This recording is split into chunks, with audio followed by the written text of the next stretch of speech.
I'm Mark McHenry with Casey Parks and Recreation, and welcome to our formal ribbon cutting dedication of these beautiful improvements to Hidden Valley Park.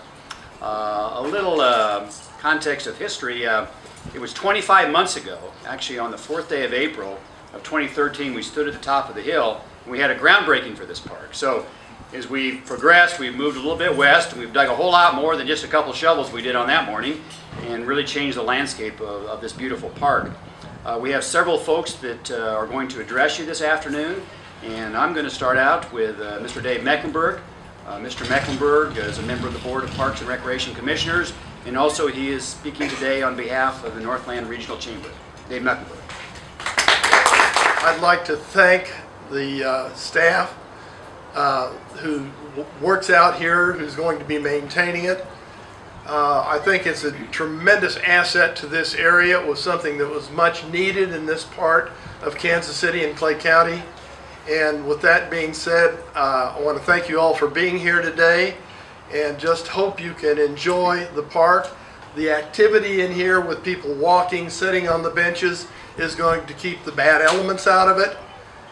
The strongest thing about a park in our system is when a community takes ownership.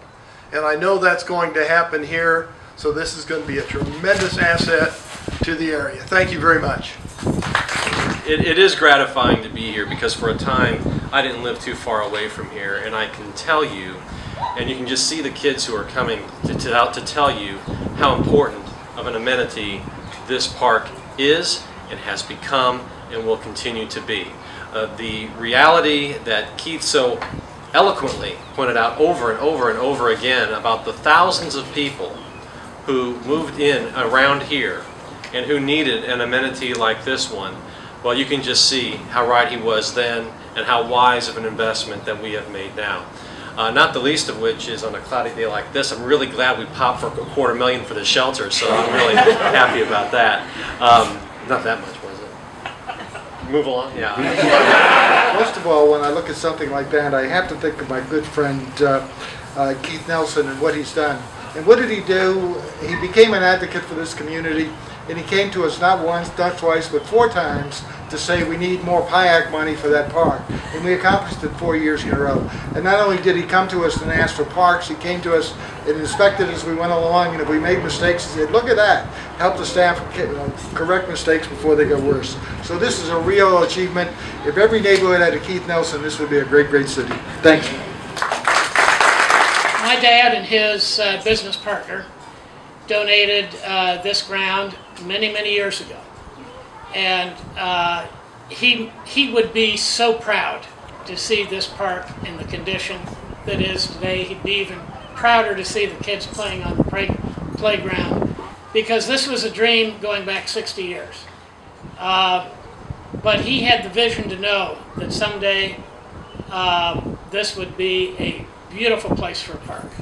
As we know, some of the most beautiful land in our whole region is the bluff overlooking the Missouri River, and it needs to be preserved. And as this area has developed, it's great to have this size of a tract that we can preserve for future generations.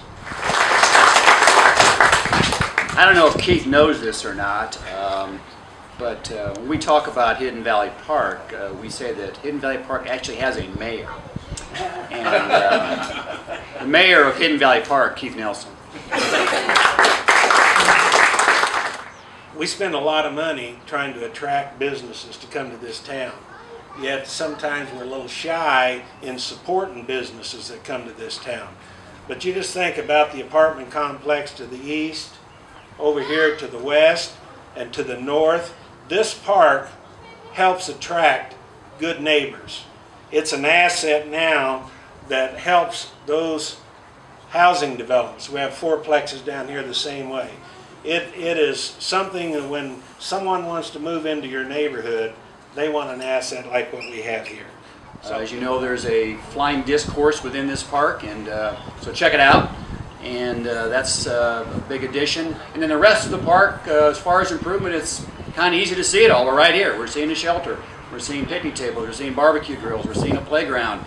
A nice walking trail that's just a shade under a mile in duration. It's a lit trail, which is very nice. Of course, a new parking lot that holds 24 plus cars, and that's well lit. We have a little enclosure for the restroom, and you can take a break when you're up here. Trash receptacles, a bridge, benches, so it's got all the key components to make for a successful park. And since it's been opened and being used by the communities, that's been proven time and time again. So there again, thanks for coming up today. We're going to cut a ribbon. And all the paparazzi ready? Okay, on 3, you will cut the ribbon. 1, 2, 3. Got it.